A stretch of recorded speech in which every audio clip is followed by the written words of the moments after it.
nome é Augusto Grieco. Nós vamos hoje tratar, nesse bloco, da flexibilidade trabalhista. É um tema atual, né?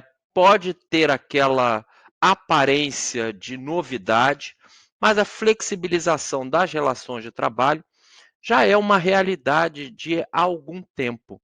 Na verdade, nós podemos dizer que esse processo de flexibilização das relações de trabalho, ele começa, né, na década de 1960 no Brasil, com o Decreto-Lei 200, né, que reorganiza a administração pública, né, possibilitando a terceirização de algumas atividades.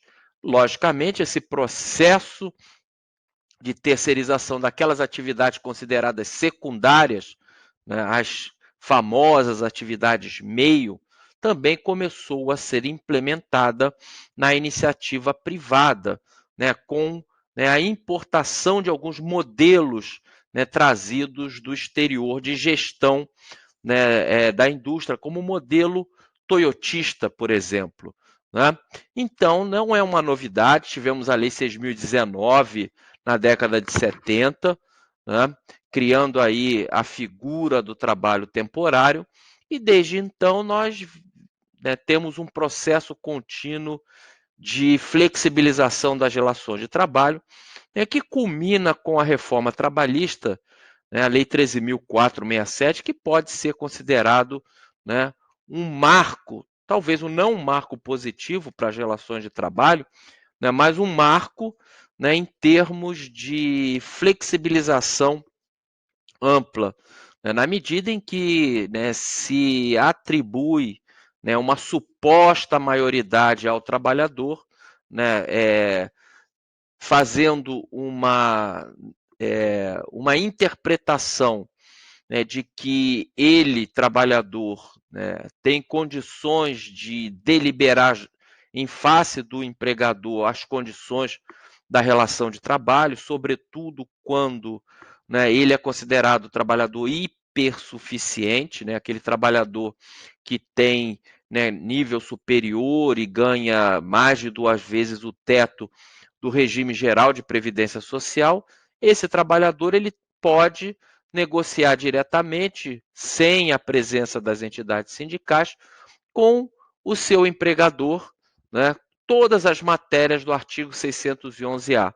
Lembrando que o artigo 611-A, introduzido na CLT pela reforma trabalhista, né, ele permite que os sindicatos, em negociação coletiva, né, celebre acordos e convenções coletivas de trabalho, flexibilizando institutos, né, que estão ali listados exemplificativamente no artigo 611-A, né, podendo, inclusive,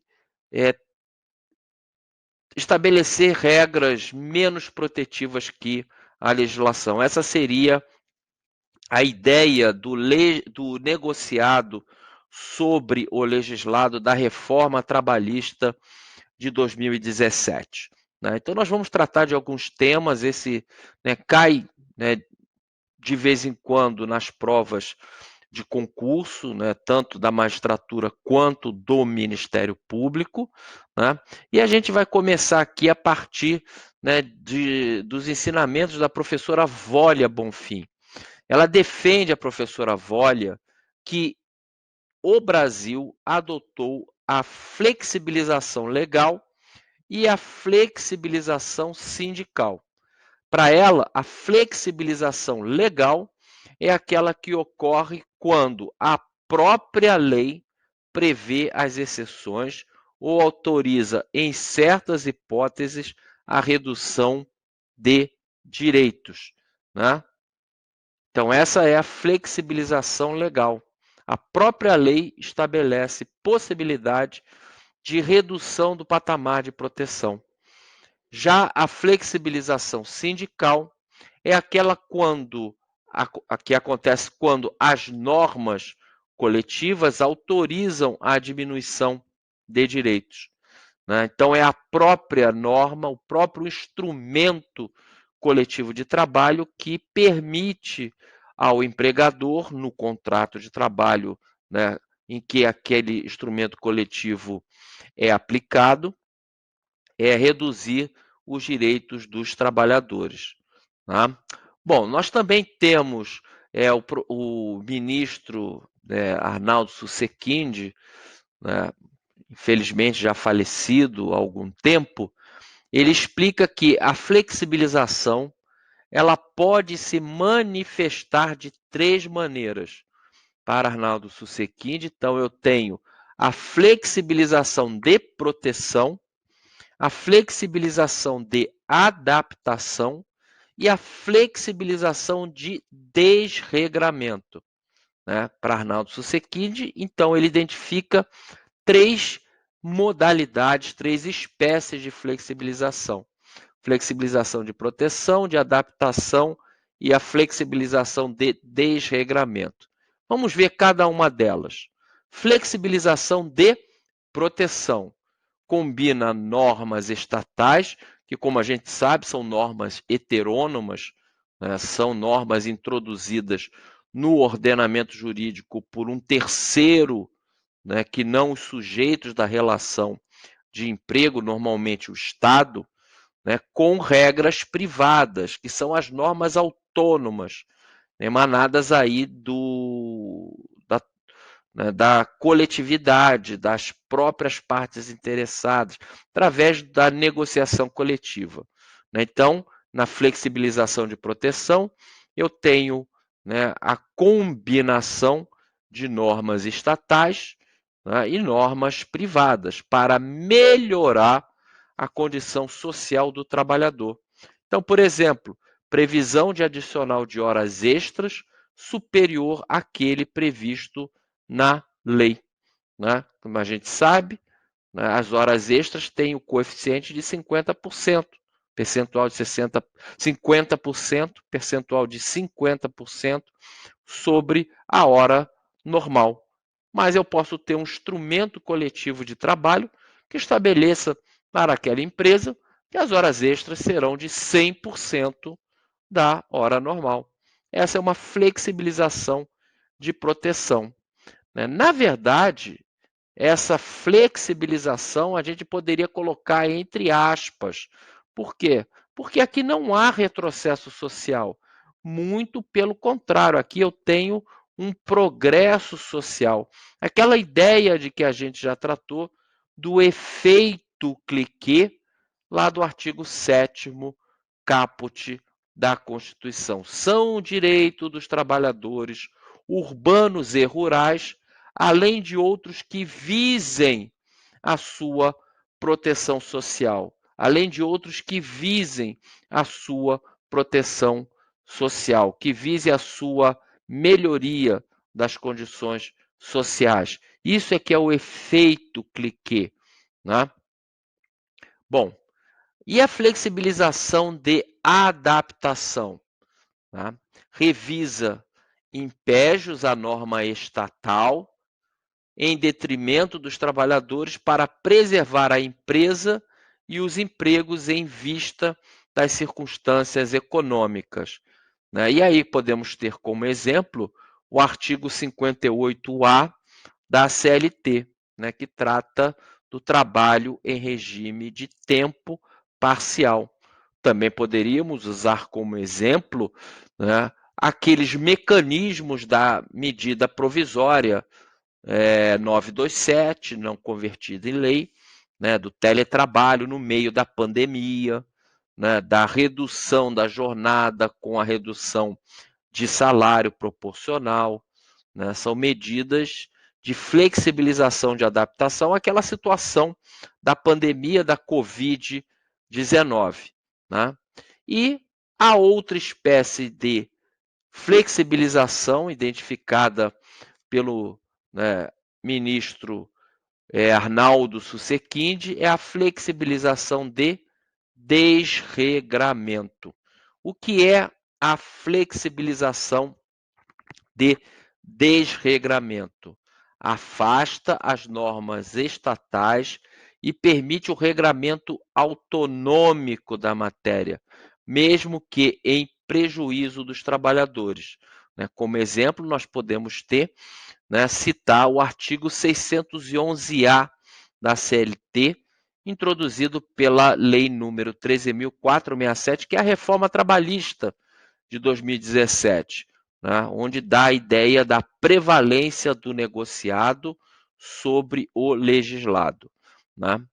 Aqui no 611-A, abrindo um parênteses, vocês vão estudar isso, né, muito mais aprofundadamente em direito coletivo de trabalho, né? O 611-A permite, naquelas matérias e outras, né, já que ali, né, tem uma expressão que indica que aquela relação dos incisos do 611-A é uma relação meramente, né, enumerativa, né, exemplificativa, os sindicatos podem negociar patamares, né, de proteção inferior aos patamares previstos na legislação, desde que se respeite o 611-B. Né? O 611-B aparentemente traz limites, né, muito fechados, né, para essa negociação do 611-A. Contudo, na verdade, um Ctrl+C, Ctrl+V, uma cópia, né, mal feita, é verdade, do texto da Constituição, né? E que um ou outro inciso acaba sendo ilógico. Inclusive, vocês vão estudar isso melhor lá no direito coletivo de trabalho, né?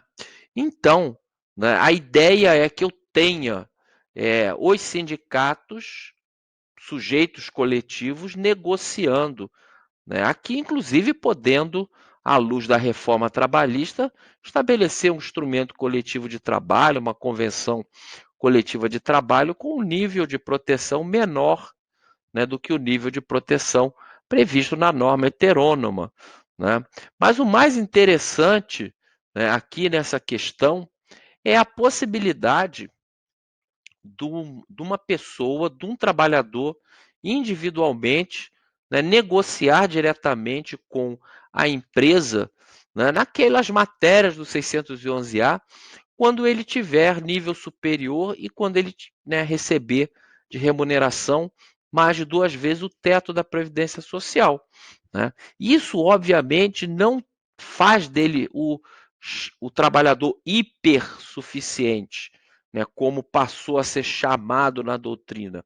Né? Ele vai continuar sendo um trabalhador subordinado, um trabalhador que precisa do emprego para poder se manter e manter a sua família.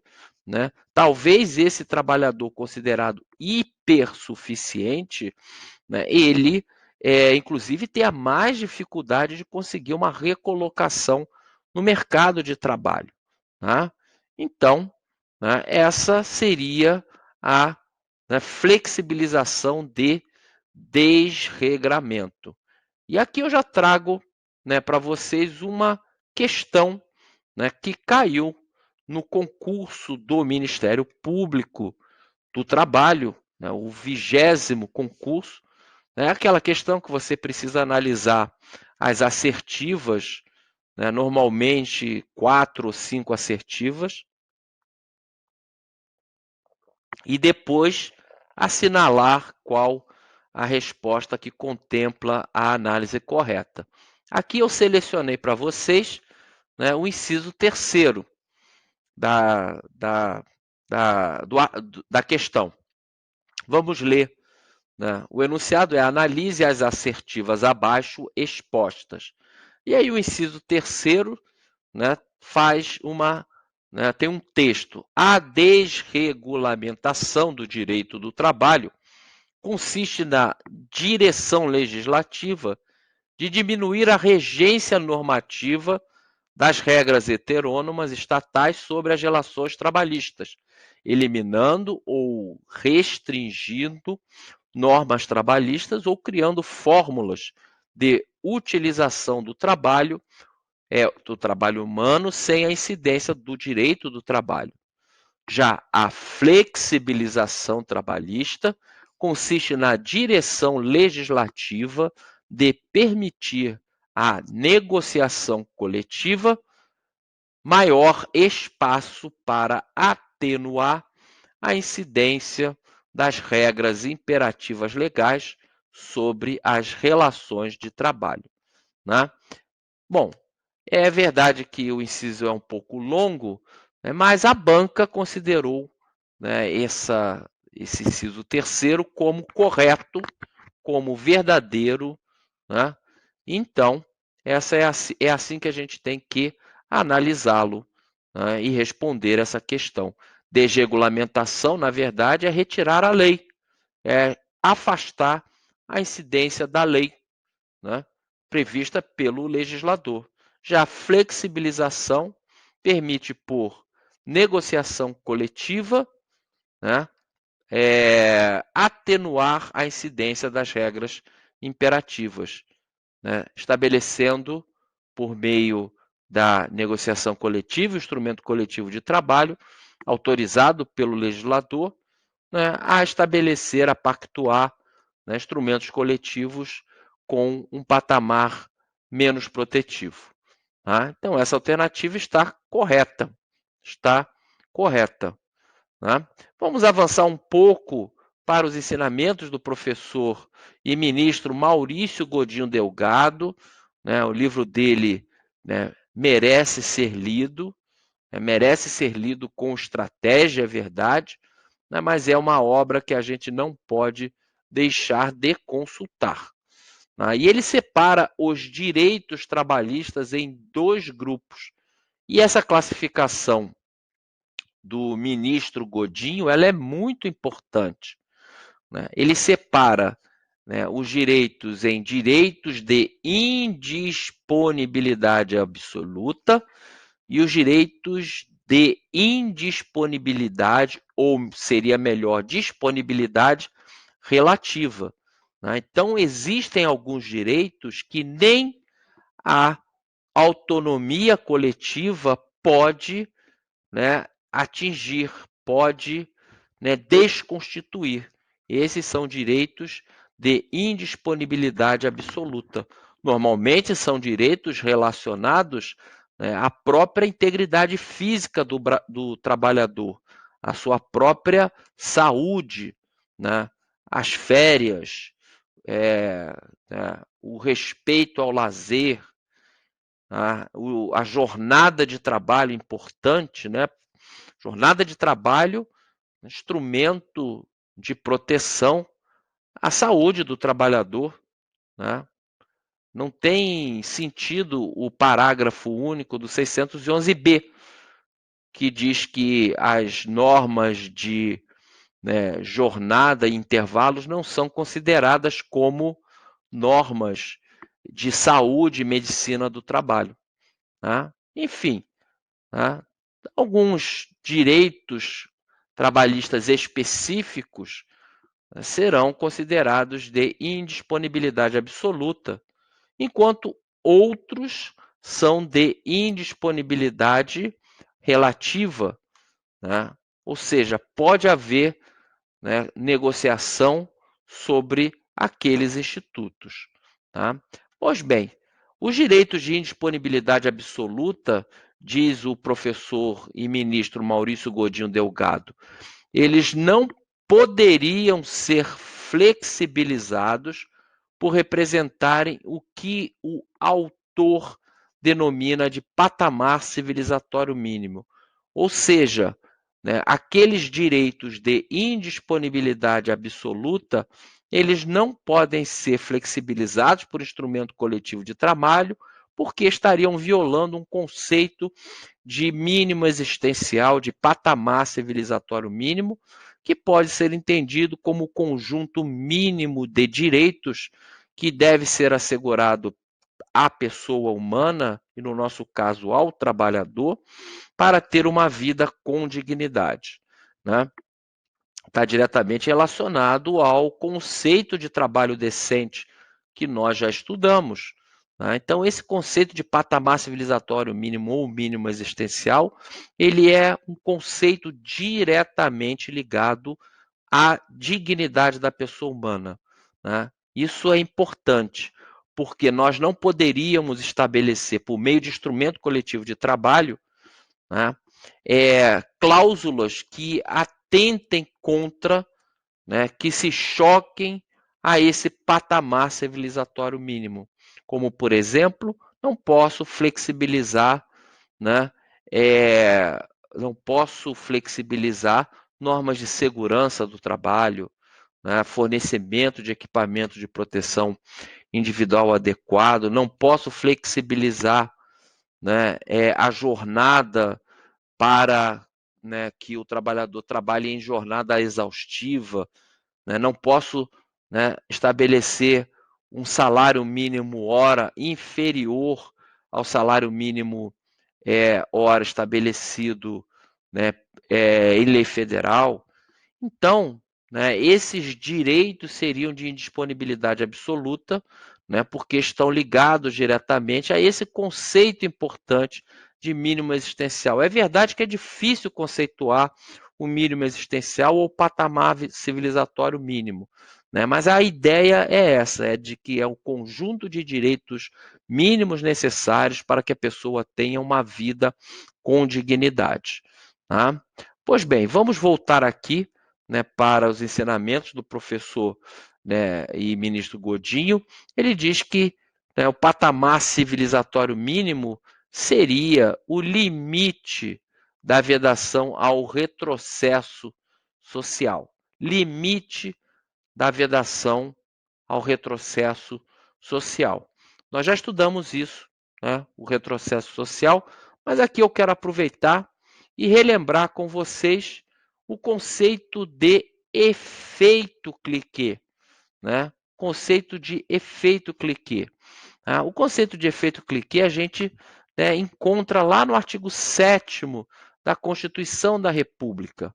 Né? Tá lá, são direitos dos trabalhadores urbanos e rurais, além de outros que visem a sua melhoria, a melhoria de sua condição social.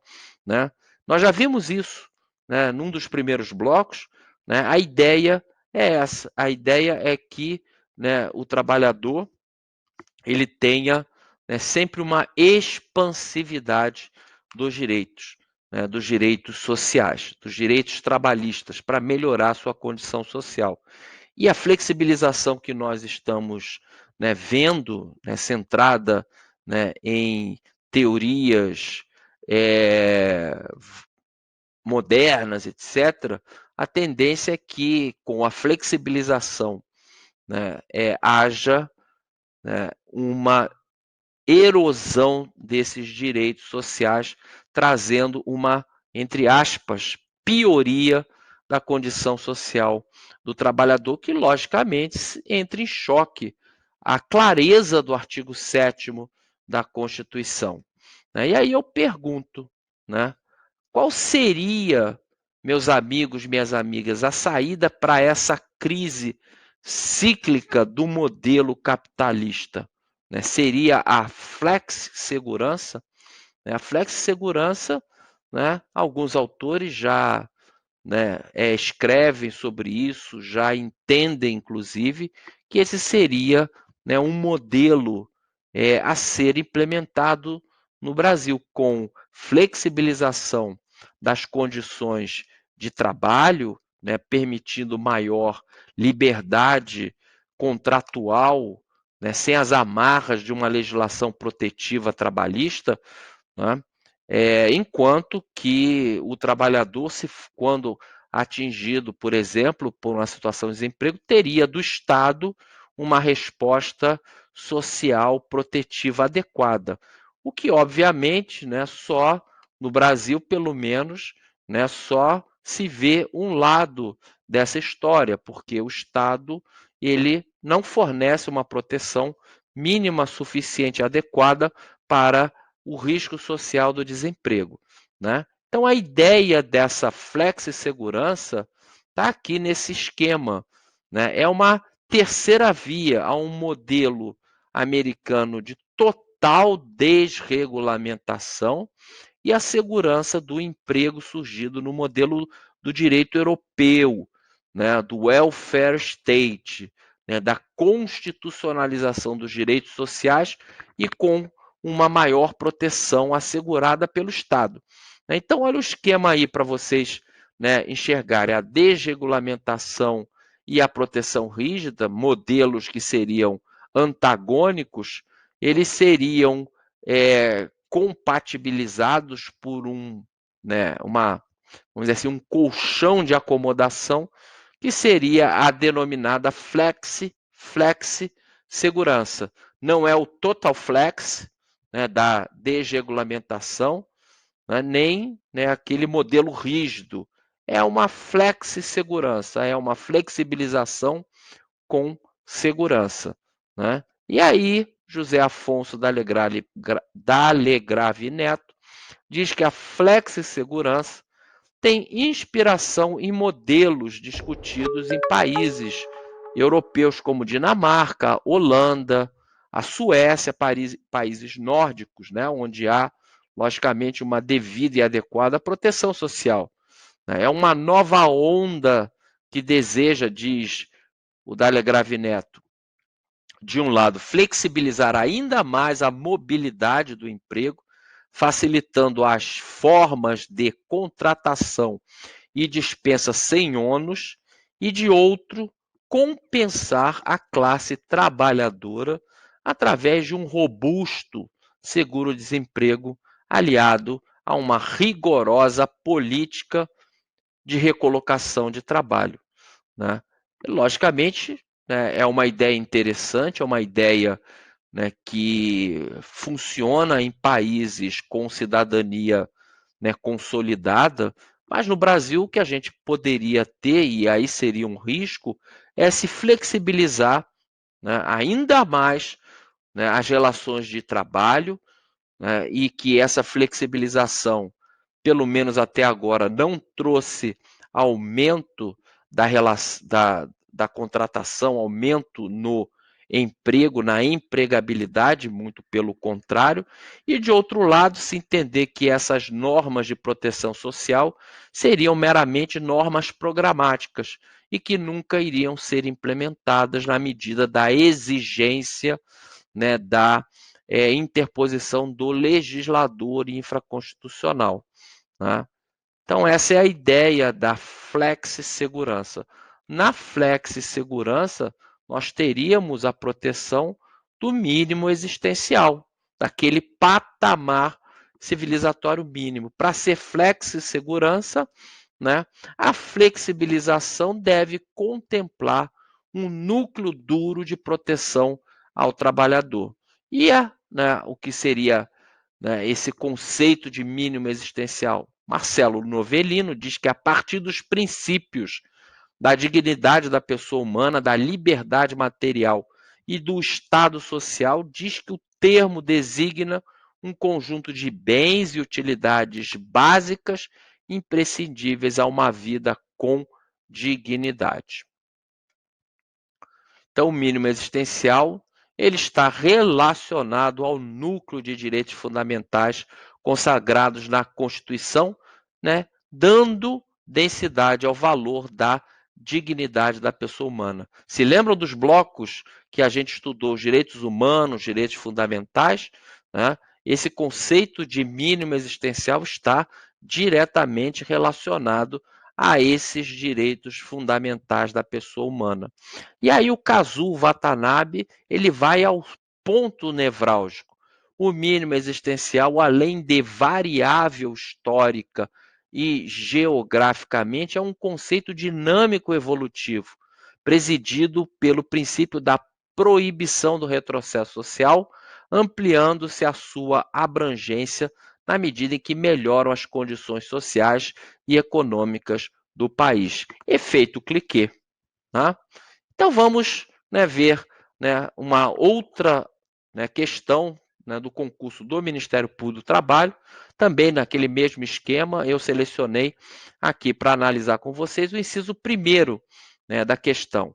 O conceito de mínimo existencial pode ser equiparado no campo constitucional trabalhista ao de patamar civilizatório mínimo que a ordem jurídica constitucional internacional ratificada e infraconstitucional heterônoma estatal assegura à pessoa humana que vive de seu trabalho empregatício ou equiparado. A banca, né, do 20º concurso para ingresso ao Ministério Público do Trabalho considerou esse inciso correto. Ok, meus amigos? Ok, minhas amigas? Nós estamos encerrando mais esse bloco aqui, né, no direito constitucional do trabalho. Né? Para mim, sempre é uma satisfação estar aqui com vocês.